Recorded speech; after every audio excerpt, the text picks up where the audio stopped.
after going through the definition of the company, now we are going to deal with the next point, and then next point is the features of the company, what we can call as the characteristics of the company, essential features of the company, or even it may be called as a, याद रखो गलती से paper में पूछा तो these are also considered as the advantages of the company, तो इसको ही features of company, characteristics of the company, essentials of the company या advantages of the company consider किया जा सकता है, नाउ ये फीचर्स यहाँ पे एकदम शॉर्ट में लिस्ट आउट किए गए, बट हम लोग उसको डिटेल में नीचे डायरेक्टली डिस्कस करना क्या कर देंगे, शुरू कर देंगे वहां पे, सो we have seen the definition given of the company from the layman's point of view and legal point of view, but the company organization has certain features. Company को कुछ features है, we will start to learn that particular features. Very first feature which I have already told you yesterday, that I will repeat once again. See, when once company get registered, when once company get registered, in the language of the law, we use the word incorporated. We don't use the word registered. We use the word incorporated. When once company get registered, that means when company get incorporated, company become a separate legal identity. Company एक बार incorporate हो गई तो उसके अंदर के कौन लोग हैं, ये मैटर जो है वो इररिलेवेंट हो जाता है, नॉट इम्पोर्टेंट हो जाता है. एक बार कंपनी रजिस्टर्ड हो गई तो कंपनी को खुद की सेपरेट लीगल आइडेंटिटी वहां पे क्या हो गई, बोलो क्रिएट हो गई, जो उसके मेंबर्स से अलग होगी. I have yesterday told you that Reliance is having the 5 lakh shareholders, okay, around 5 lakh shareholder. That didn't mean that Ambanis are the owner of that particular company. Yeah, that 5 lakh shareholders are the owner of that company. Wrong, company is the owner of that particular company, okay. So Reliance is having a separate legal entity which is a separate from its members. Members से अलग खुद की एक entity किसको दी गई है, बोले वहां पे रिलायंस को दी गई है. देखो, there are distinctive features between different form of organization, and the most striking feature of the company form of organization vice other organization is that it acquire a unique character of being separate legal entity. देखो just अब इतना याद रखो, company जिनके पास module है वो चाहे तो अंडरलाइन भी कर सकते हैं, acquires a unique character of being separate legal entity. ये जो है ना ऊपर का वाइस वगैरह कुछ भी याद रखने की जरूरत नहीं, just keep in a mind very simple sentence. Company acquires a unique character of being a separate legal entity. That's it. In other words, when a company is registered, it is closed with the legal personality. Very important sentence. Once company registered हो गई तो उसको खुद की एक own legal personality मिल जाती है. It comes to have almost same rights and powers as a human being. इसी वजह से तो हम पर्सन बुलाते हैं ना, कि एक बार रजिस्टर्ड हो गई तो जैसे ह्यूमन बीइंग को लीगल राइट्स एंड ड्यूटीज होते हैं, वैसे लीगल राइट्स एंड ड्यूटीज किसको मिल जाता है, बोलो कंपनी को भी मिल जाते हैं. Important sentence. अगला भी important sentence, it's existence is a distinct, उसका कंपनी का अपना खुद का ओन अलग एग्जिस्टेंस है जो उसके मेंबर्स से अलग है, which is separate from the members. A company can own the property, have bank account, raise the loan, incur the liabilities, enter into a contract. देखो क्या क्या कंपनी खुद के नाम से प्रॉपर्टी ले सकती है, कंपनी खुद के नाम से बैंक अकाउंट ओपन कर सकती है, जो एक ह्यूमन बीइंग कर सकता है वो सब कुछ कंपनी कर सकती है. Company can own the property, company can have the bank account, company can raise the loan, company can incur the liabilities, company can enter into a contract with the other people. So it is a law, a person different, ये सब कुछ लेना है, हमें नीचे की पूरा paragraph cover up करना है point based. Then it is at a law person different altogether from the subscriber to the memorandum of association. Company की अपनी ओन पर्सनालिटी है, मेंबर्स के पर्सनालिटी से उसकी ओन आइडेंटिटी है. Its personality is a distinct and separate from those of who compose it.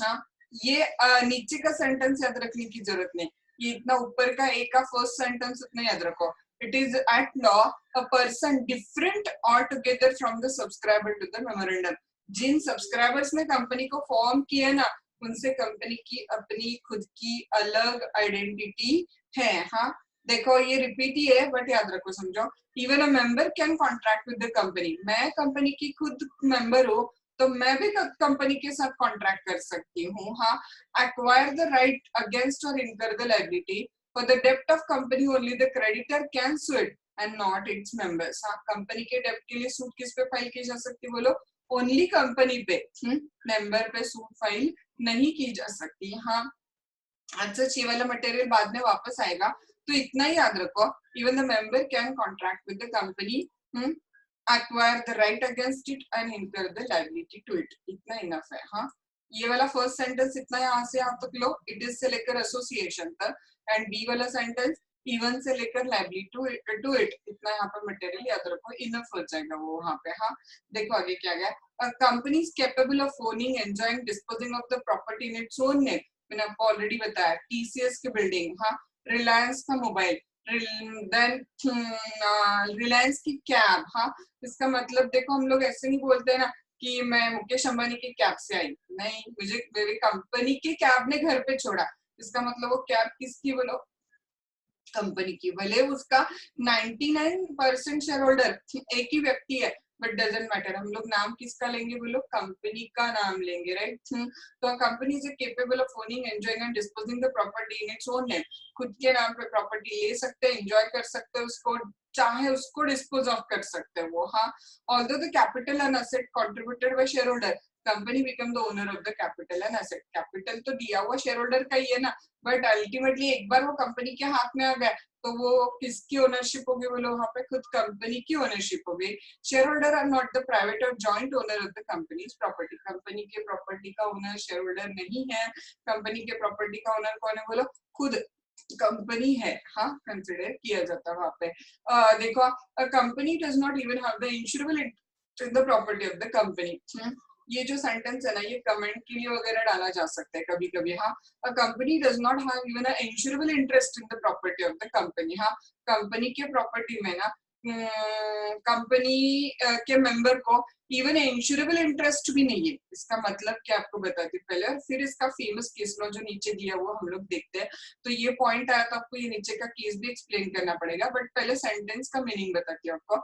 समझो company की कुछ प्रॉपर्टी और उस कंपनी की प्रॉपर्टी पे कंपनी ने इंश्योरेंस निकाला हुआ है। हाँ, कंपनी की कुछ प्रॉपर्टी है और कंपनी की प्रॉपर्टी पे क्या निकाला बोलो? इंश्योरेंस निकाला। हाँ, आप ना किसी वजह से व्हाटएवर, फायर से ले लो या अर्थक्वेक से ले लो या कुछ भी रीजन की वजह से ले लो, कंपनी की वो प्रॉपर्टी क्या हो गई? डिस्ट्रॉय हो गई। हाँ, कंपनी की जो प्रॉपर्टी थी ना, वो प्रॉपर्टी क्या हो गया? वहां पर डिस्ट्रॉय हो गई, नुकसान हुआ, उसका वैल्यू कम हो गया, व्हाटएवर। हाँ, तो ऑफकोर्स ना अब इंश्योरेंस कंपनी के पास क्लेम करेंगे ना ये लोग कंपनी के लिए। तो इंश्योरेंस कंपनी जो पेमेंट देगी ना, वो पेमेंट किसको देगी बोलो? कंपनी को देगी। ये पेमेंट किसको नहीं मिलने वाला है? मेंबर को। इसका मतलब इवन कंपनी के इंश्योरेंस अमाउंट पे भी मेंबर का इंश्योरेबल इंटरेस्ट नहीं है। वो इंश्योरेंस अमाउंट भी किसको मिलने वाली है बोलो? वो भी कंपनी को वहां पे मिलने वाली है। हाँ, देखो ये केस लॉ डिस्कस करते हैं हम लोग, फिर आपको और क्लियर हो जाएगा कि क्या बोलना है इस पॉइंट से इनको। हाँ, the famous case on this particular point is, name of the cases, Macaura versus Northern Assurance company limited. हाँ, सी देखो, कॉन्ट्रैक्ट एक्ट के बाद बीच में 2 लेसन में ऑलमोस्ट केसेस नहीं थे। हाँ, and a partnership almost case laws was not there, and sale of goods act also hardly finger पे काउंट कर सकते इतने केसेस दोनों में थे, but now full of case laws. हाँ, company is full of case laws and you have to remember the name of the cases also now. Huh? Macaura versus Northern Assurance Company Limited is the case we are going to deal. What happened in this particular case? देखो, Macaura was the holder of nearly all the shares of the timber company. ध्यान में आ रहा है? Macaura जो है इस case का, उसके पास कंपनी के 99% शेयर्स थे, जस्ट एक शेयर जो था वो किसी और का था। तो ऑलमोस्ट एक तरह से मालिक ही था वो कंपनी का, बट अल्टीमेटली ये तो कंपनी है ना, तो 99% शेयर भी वो होल्ड कर रहा है, तो भी owner of the company's property कौन है बोलो? खुद कंपनी है वहां पे, right. He was also a major creditor of the company. M insured the company's timber in his own name. Now the timber was lost in the fire. Timber क्या हो गया बोलो? Fire। देखो वापस, M insured the company's timber in his own name. Company का timber, लेकिन M ने insurance किसके नाम पे निकाला बोलो, खुद के नाम पे कंपनी का टिम्बर इंश्योर करवा के लिया। The timber was lost in the fire, timber जल गया, लकड़ी जो थी वो पूरी जल गई। एम ना वो इंश्योरेंस कंपनी के पैसे खुद मांगता है खुद को। M claimed the insurance compensation had insurance company was not liable to him, as no shareholder has any right to any item of the property owned by the company, और he has no legal and equitable interest in it। Court ने बोला कि नहीं भाई M आपको ये पैसे नहीं मिलेंगे, इस पैसे पे हक किसका बनता है बोलो, कंपनी को मिलेंगे, क्योंकि किसी भी कंपनी के मेंबर को कोई भी लीगल या इक्विटेबल इंटरेस्ट कंपनी के प्रॉपर्टी में नहीं होता है। तो therefore company's member even did not have the insurable interest in the property of the company। और इसका लीडिंग केस क्या था बोलो वहां पर, the leading case on this point was the Macaura versus Northern Assurance Company Limited। Now the next point is there, okay, company have the perpetual succession, company को succession कैसा बोलो, perpetual succession है। Now this word perpetual succession stands for, as I already told you, that the member may come and go but company's life continues। Company की life जो है वो वैसी वहां पे क्या रहती है, कंटिन्यू रहती है। मैंने आपको बताया था कि धीरूभाई अंबानी जो है वो रिलायंस के कर्ता धर्ता क्रिएटर वगैरह है। शायद आपने वो गुरु मूवी देखा होगा, देखो तो आपको अंदाजा होगा कि अराउंड थोड़ा सा वो on the life of Dhirubhai Ambani movie has been taken off Abhishek Bachchan.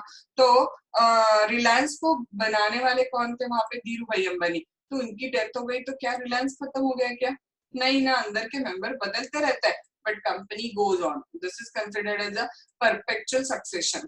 अंदर के मेंबर आते जाते रहेंगे बट कंपनी गोज ऑन, उसे हम लोग क्या बोलते हैं बोलो, परपेचुअल सक्सेशन कॉल करते हैं।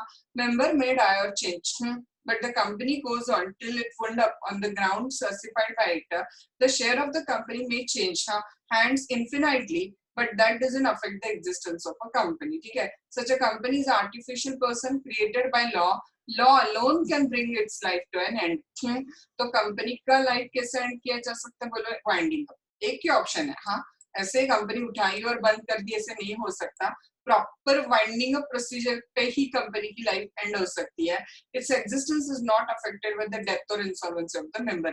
पार्टनरशिप और कंपनी का डिफरेंस बिटवीन देखो, पार्टनरशिप में एक मेंबर की डेथ या इंसॉल्वेंसी होती है तो फर्म डिसॉल्व हो सकती है but not in the company. किसी मेंबर के डेथ की वजह से कंपनी के एग्जिस्टेंस को कुछ भी फर्क वहां पे नहीं पड़ता है, क्योंकि कंपनी को क्या है बोलो, perpetual succession is there।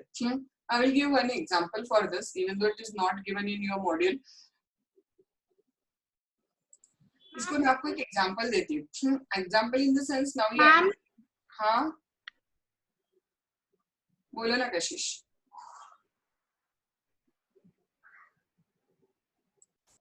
Okay, so perpetual succession का आपको एक एग्जांपल यहाँ पे प्रोवाइड करती है जो एक्चुअल हुआ केस है। क्या था देखो, एक कंपनी थी, प्राइवेट कंपनी थी एक्चुअली। आपको याद है पब्लिक कंपनी को मिनिमम 7 मेंबर्स चाहिए, प्राइवेट कंपनी को मिनिमम 2 मेंबर्स चाहिए। ये बेसिक नॉलेज आपको सबको है। तो एक कंपनी थी और उस कंपनी की ना जो एनुअल जनरल मीटिंग थी, वो एनुअल जनरल मीटिंग डिसाइडेड थी एक पर्टिकुलर डे को। कंपनी की जो एजीएम है, annual general meeting, that was decided on particular date. And समझो उस दिन सबका बैड लक बोलो और व्हाटएवर, सारे के सारे मेंबर्स कंपनी की मीटिंग को आए हुए थे। All the member of the company were attending the meeting. जितने भी कंपनी के मेंबर्स थे सारे मेंबर्स क्या हुए वहां पे कंपनी की जो एजीएम थी, एनुअल जनरल मीटिंग थी, उसको अटेंड हुए थे। और ना जिस बिल्डिंग में ये मीटिंग थी उस बिल्डिंग में बॉम्ब ब्लास्ट हो गया। बॉम्ब ब्लास्ट हो गया तो सारे के सारे members with building of the company भी क्या हो गए, वहां पे खत्म हो गई। तो क्या कंपनी की लाइफ खत्म हो गई? तो याद रखो यहाँ पे very interesting point has been there कि even all the member of the company died, still company did not die. फिर भी कंपनी की बिल्डिंग गई, फर्नीचर गया, इंफ्रास्ट्रक्चर गया, सारे मेंबर गए, लेकिन कंपनी की डेथ हुई क्या? नहीं। लॉ में 6 मंथ का पीरियड दिया जाता है इसके बाद में भी, क्योंकि लोगों का पैसा लगा हुआ है ना, कंपनी से डेड होके कैसे चलेगी वहां पे। तो 6 मंथ का पीरियड दिया जाता है। अगर 6 मंथ में और कोई 2 मेंबर, प्राइवेट कंपनी है तो कम से कम, और पब्लिक कंपनी है तो कम से कम 7 मेंबर कंपनी के बन जाता है तो कंपनी 6 मंथ के बाद कंटिन्यू रहेगी। लेकिन अगर 6 मंथ में वो मिनिमम नंबर ऑफ रिक्वायरमेंट नहीं आई तो फिर कंपनी वाइंडिंग अप के लिए अप्लाई करते हैं इस ग्राउंड के ऊपर कि minimum number of member company को अब नहीं रहे, तो इस ग्राउंड पे वाइंडिंग अप के लिए एप्लीकेशन किया जाएगा। ध्यान में आ रहा है क्या? देखो ये एज ए नॉलेज बहुत इंपॉर्टेंट है, भले ही मॉड्यूल में यहाँ पे नहीं दिया हुआ है कि अगर all the member of the company की भी डेथ होती है तो भी कंपनी की लाइफ एंड नहीं होती है, क्योंकि कंपनी को परपेचुअल सक्सेशन है। 6 मंथ तक लॉ वेट करता है कि minimum number of member for private company 2, for public company 7 resume होता है क्या वो चेक करते हैं। अगर रिज्यूम नहीं हुआ तो फिर वाइंडिंग अप के लिए 6 मंथ के बाद अप्लाई किया जाता है ऑन द ग्राउंड कि मिनिमम स्टैट्यूटरी रिक्वायरमेंट का सेटिस्फाई नहीं हो रहा है।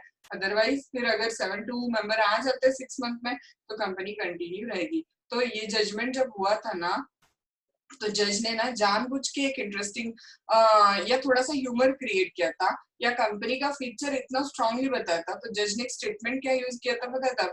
Even bomb blast can not and the life of the company. ऐसे जज ने वो एक थोड़ा सा कंपनी का परपेचुअल सक्सेशन पॉइंट कितना स्ट्रांग है ये दिखाने के लिए बोला था कि इवन एक बॉम्ब ब्लास्ट भी कंपनी की लाइफ को क्या नहीं कर पाया, बोलो एंड नहीं कर पाया। सेम ऐसे एक केस में हुआ था कि सारे कंपनी के जो मेंबर्स थे ना वो ट्रिप पे गए हुए थे और एक्सीडेंट हो जाता है और सबकी डेथ हो जाती है, तो क्या कंपनी की लाइफ खत्म हो गई? No, again same rule has been there. 6 month wait किया जाएगा, वो नंबर रिज्यूम हुआ तो ठीक है, नहीं तो फिर वाइंडिंग अप के लिए एप्लीकेशन होगा, देन वाइंडिंग अप प्रोसीजर शुरू होगा। बट कंपनी बिकॉज मेंबर मर गए इसलिए कंपनी नहीं मरती है, क्योंकि कंपनी के मेंबर्स की लाइबिलिटी कैसी होती है, सॉरी कंपनी की लाइफ कैसी होती है बोलो? कंपनी की लाइफ परपेचुअल होती है। वहां पे आया ध्यान में आपको परपेचुअल सक्सेशन पॉइंट? सबको ध्यान में आया कि देखो ठीक है। Next point we are going to deal is the limited liability. Is the next point we are going to deal. Now what is given in this point? Limited liability. कल आपको जाते जाते मैंने बताया था कि कंपनी के एक्चुअली टाइप्स हैं। हाँ, लिमिटेड कंपनी, अनलिमिटेड कंपनी, उस पर डिपेंड होता है कि लाइबिलिटी लिमिटेड होगी या अनलिमिटेड होगी। बट ज्यादातर मैक्सिमम केसेस लिमिटेड कंपनी ही होते हैं, क्योंकि लोग कंपनी फॉर्म ऑफ बिजनेस को चूज ही उसी वजह से करते हैं क्योंकि उनको लिमिटेड लाइबिलिटी वहां पे चाहिए। तो लिमिटेड लाइबिलिटी का मीनिंग पहले बताती हूँ, फिर अंदर हम लोग मॉड्यूल के अंदर जाते हैं वहां पे। हाँ देखो, लिमिटेड में वापस देखो क्या बोल रहे हो, लिमिटेड में दो टाइप है। लिमिटेड में दो टाइप है, लिमिटेड बाय शेयर्स, लिमिटेड में दो टाइप है, लिमिटेड बाय शेयर्स और limited by guarantee. Limited company के दो टाइप है, एक लिमिटेड बाय शेयर्स है और दूसरा लिमिटेड बाय गारंटी। आया ध्यान में? अब लिमिटेड बाय शेयर्स में जाते पहले। एक कंपनी में मैंने 10 रुपए के 1000 शेयर्स लिए, एक कंपनी के मैंने 10 रुपए के 1000 शेयर्स लिए। हाँ ध्यान में आ रहा है? 10 रुपए के 1000 शेयर्स लिए। हाँ, नाउ मैंने पूरे के पूरे पैसे शेयर्स लिए तभी पे कर दिए थे, तो मेरे शेयर्स कैसे बोलो? पेड है, फुल्ली पेड है। अब मेरे शेयर्स कैसे बोलो? फुल्ली पेड है। अब ना कुछ दिनों बाद कंपनी होती है लिक्विडेशन में गई, कंपनी लिक्विडेशन में गई, तो मेरी लाइबिलिटी क्या है बोलो? 0, क्योंकि मैंने तो वो 1000 रुपए ऑलरेडी 10,000 कंपनी को दे दिए। तो मेरी लाइबिलिटी, हाँ बस ये 10,000 मेरे डूब गए। हाँ, क्योंकि कंपनी पूरी लिक्विडेशन में गई है और असेट्स लेसर है, लाइबिलिटी ज्यादा है, तो ये 10,000 तो गए। बट मैं कंपनी को या कंपनी के किसी क्रेडिटर को अब कुछ और देना लगती हूँ क्या वहां पे? नहीं, क्योंकि मेरे शेयर्स कैसे थे बोलो? फुल्ली पेड थे। मेरे शेयर्स कैसे थे बोलो? फुल्ली पेड थे। हाँ, इसके अपोजिट साइड देखो, मैंने कंपनी के सेम 10 रुपए के 1000 शेयर्स क्या किए थे? खरीदे थे। हाँ, जिसमें से मैंने 5 रुपए से पैसे पे कर दिए और 5 रुपए से पैसे अभी बाकी है। इसका मतलब आउट ऑफ 10,000 5,000 रुपीज अभी भी कंपनी को क्या करने हैं? पे करने हैं। हाँ, सेम कंपनी के लिक्विडेशन में, तो मेरी लाइबिलिटी कितनी बोलो? Unpaid value of the shares. अब मेरी unpaid value of the shares कितनी है? 5,000। तो in all limited liability by shares में मेरी लाइबिलिटी कितनी होती है बोलो? वहां पे ध्यान में आपको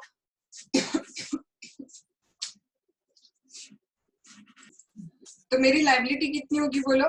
unpaid value of the shares will be my liability for the sake of the company.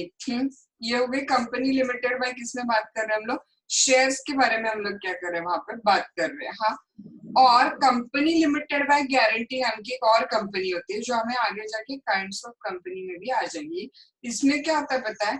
Memorandum of association जो होता है ना वो कंपनी का, उस मेमोरेंडम ऑफ एसोसिएशन में ना हम लोग अपने लाइबिलिटी को ना क्या करते हैं वहां पे मेंशन करके रखते हैं। जैसे कि फॉर एग्जांपल मेमोरेंडम में श्रुति ने लिख के रखा है कि अगर कंपनी वाइंड अप होती है तो I will be responsible for 1 lakh. मैंने मेंशन करके रखा है कि अगर कंपनी वाइंड अप होती है तो I will be responsible for 2 lakh. हाँ, कशिश ने मेंशन करके रखा है she will be responsible for 3 lakh.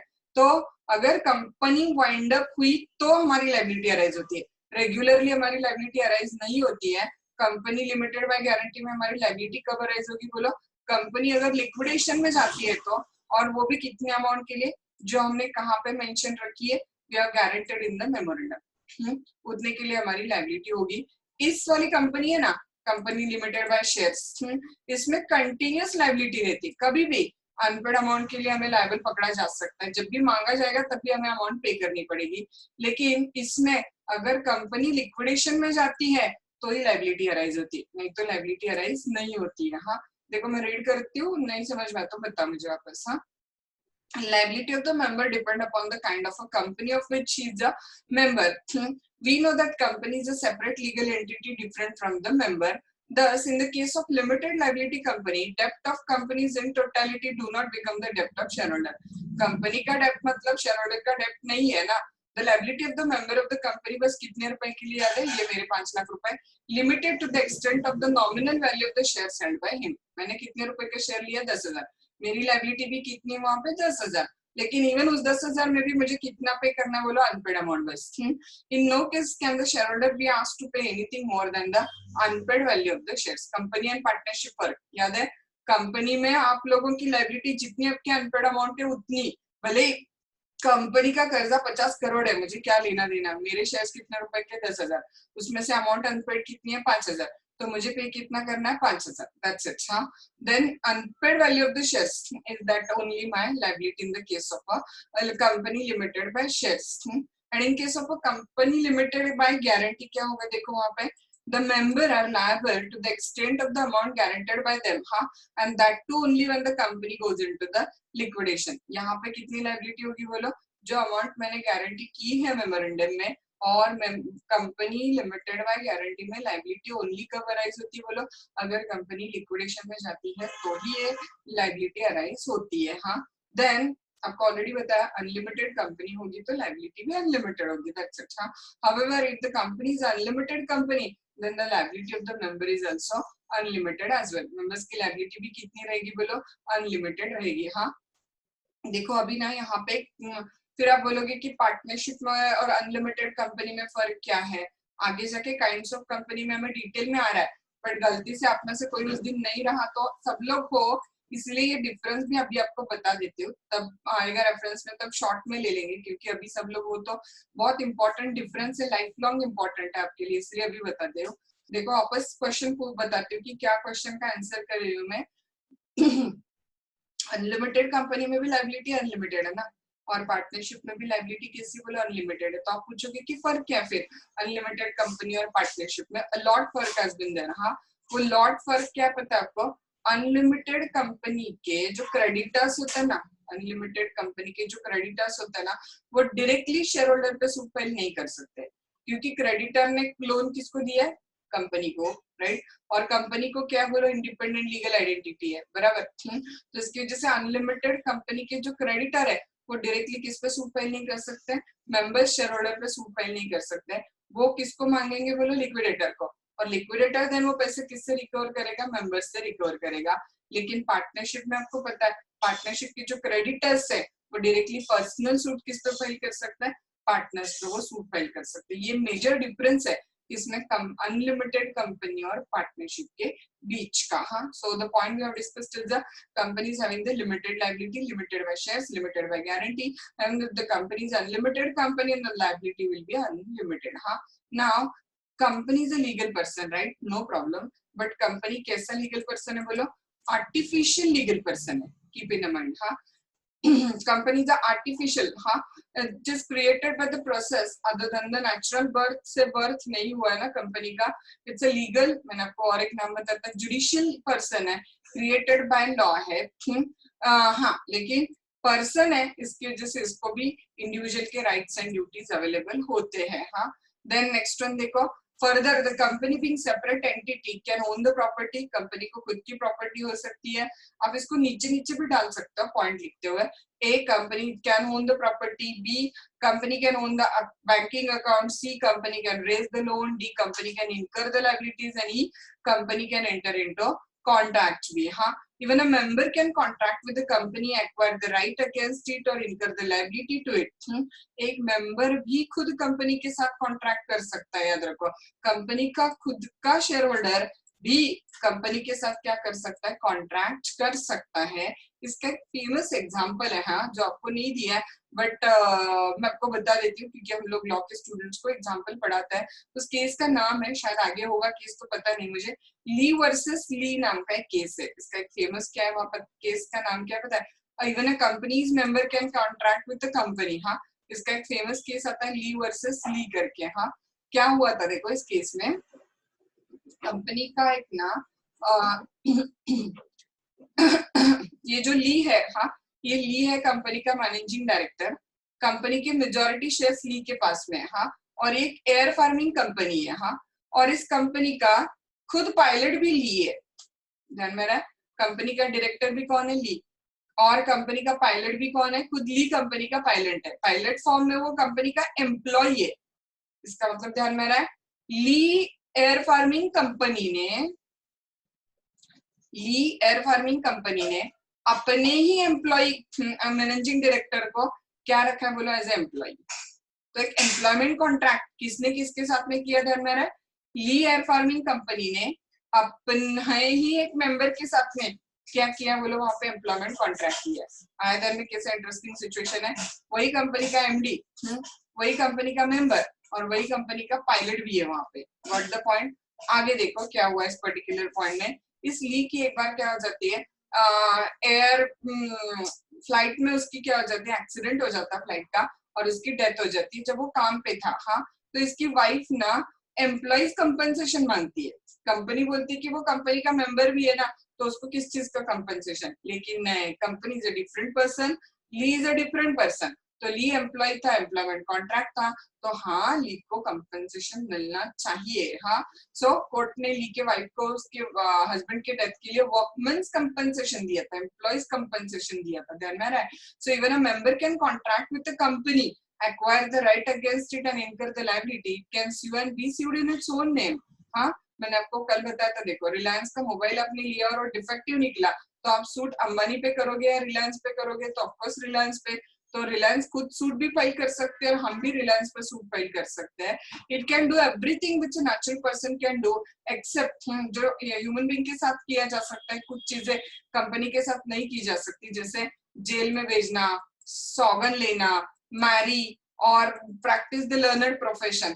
Hence legal person in its own sense है, तो कुछ चीजें जो ह्यूमन बीइंग कर सकता है वो उतना नहीं कर सकता। बाकी सारी चीजें, can open a bank account, raise a loan, liability, contract, can sue, be sued, ये सारी चीजें किसके साथ हो सकती है, बोलो, कंपनी के साथ में हो सकती है। ओके, तो कंपनी को खुद का ब्रेन नहीं है ना काम करने के लिए, खुद के हैंड्स नहीं है, तो कंपनी का ब्रेन और हैंड कौन होगा, बोलो, कंपनी का डायरेक्टर। हाँ, as a company's artificial person, it can work through a human agency, that is director. The director cannot control the affair of company and act as its agency, but they are not the agent of the member of the company. Director, हाँ, वैसे agent की तरह काम करते हैं but वो कोई agent है नहीं। The director can either on their own or through the common seal can authenticate its formal acts। Company के जो भी एक्ट्स है उसके नीचे डायरेक्टर, हाँ, या तो खुद साइन करता है या कंपनी का क्या लगा देता है, बोलो, कॉमन सील लगा देता है वहां पे। एंड दस कंसिडरिंग ऑल दीज 4 पॉइंट, हम लोग कंपनी को क्या बोलते हैं, पर्सन तो है बट कंपनी कैसा पर्सन है, बोलो, आर्टिफिशियल, जुरिडिकल, लीगल पर्सन है। हाँ, कुछ चीजें हैं जो कंपनी नहीं कर सकती, जो उसके ह्यूमन एजेंसी के थ्रू उसको किया जा सकता है। Now the last feature which a company is going to have is क्या, बोलो, वहां पे common seal is the next point we are going to see there on। हाँ, common seal मतलब आपको पता है वो जो कंपनी का एक स्टैम्प होता है। हाँ, कंपनी being artificial person है, उसको बॉडी नहीं है ना नेचुरल बीइंग जैसी, therefore it work through the agency of a human being। common seal is a official signature of the company, एक तरह से कंपनी की क्या, बोलो, सिग्नेचर है। a company being artificial person, उसको खुद की ह्यूमन बॉडी नहीं है, therefore it work through the agency of human being. हाँ, तो इसलिए कंपनी का साइन मतलब कंपनी का कॉमन सील है. Common seal is the official signature of the company which is affixed by the officer, an employee of the company on the document.